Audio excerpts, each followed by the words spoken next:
Първото масло, което започвам, е маслото RC. От него си слагам почти винаги 20 капки. Ето го RC на компанията Young Living. Той е с 10 вида билки, с 10 вида етерични масла. Така, ето.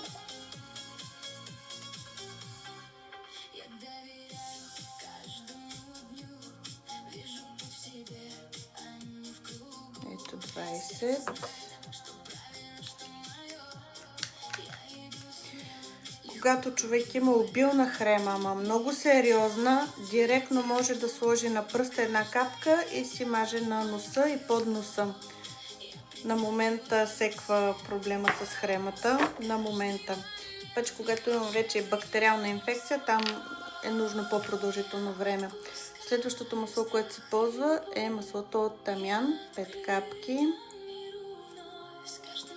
Тук може би ще се зачудите защо са толкова малко капките, защото етеричните масла са много, много силни и те така се ползват и така има съответно и ефект. Следващото масло, което ползвам, е маслото чайно дърво.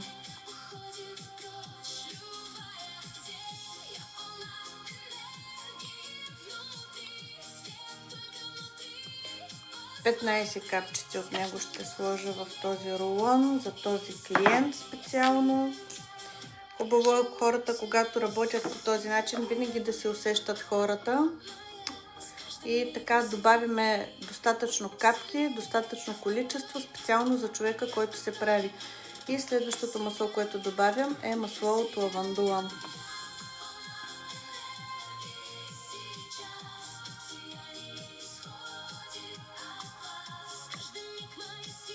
20 капчици от лавандулката. Може би паднаха и малко повече. Сега, за да направим сместа, за да бъде още по-силна, ползвам най-доброто масло от черния кимион. Само че за тази цел ще взема една пипетка. Това масло направо огън.